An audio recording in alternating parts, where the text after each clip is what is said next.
So David. No worries, sir. You still haven't interviewed me. I still haven't interviewed you. Can I interview you? Sure, please. Oh my gosh. Please. So David, tell us about your work. So my work, originally I decided on this series a little later on in the actual class time. And I wanted to do something that was very New York. I wanted to do something that was not typical New York. And I wanted to do something that was representative of what I think of New York. And for me, a lot of New York is style and it's shoes. And so I went into Soho on various days and I asked people, can I shoot your shoes? I'm doing a photo show, can I shoot your shoes? And this is a lot of what what made the cut. I excluded women's shoes because a lot were open-toed. And I didn't want to include feet so much, if you remember, went over some of those. And there's obviously some vivid stories out of a lot of these shots. Tell us one. Sure, so this one, for example, was this gentleman who's an artist.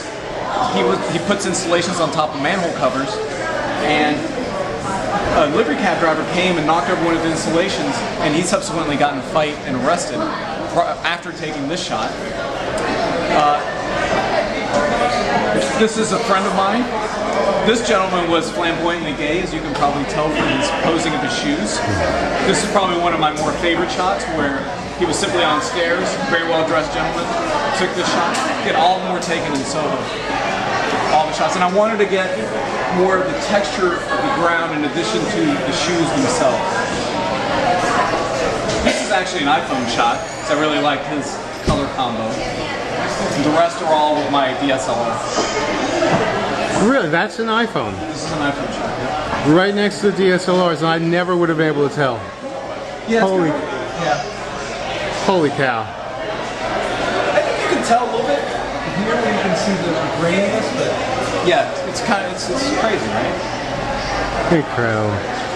And how long did it take you to, from the time you chose to do this series till the time you were essentially done shooting? Total hours or shooting time, or? I'd say shooting time, yeah. Probably 7 total hours. I took hundreds and hundreds and hundreds of shots. Oh wow, okay. So, and I had to wait a lot of times for the proper light. So there were great shoes that I saw where the light wasn't beneficial for getting accurate shots. So a lot of these were dusk shots, later afternoon shots. Got it. And how was the class for you? Enjoyed it. I learned a lot. The main thing I enjoyed and learned was about cropping. That I have a tendency, as you and I discussed, to get a little too close. And by the time I would have to crop, meaning I would fill up the frame too much, by the time I had to crop, I ended up with a lot of this for most of them. So the main thing I learned is maybe step back a little bit. Which actually is the opposite lesson that most people need, so it's not a big deal. Yeah. You did great here. I love it. I mean, we discussed this, that in all these classes, only one person before you has ever done shoes. It was very different from this one, I think. Very different. He did them all inside store windows. I think it says a lot about the person. I think each little one you can sort of read something about. Very much so. Very much so.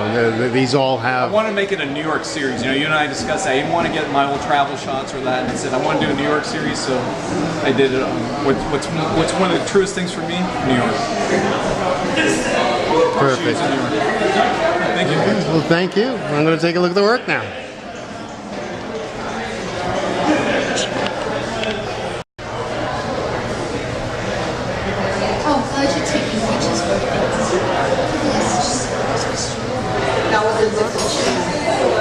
Tell him. It's right here. Are these yours? Yes. They're fabulous. I love the shoes. As the first thing I walked past everything and I went back. I went right to the shoes and I looked at it.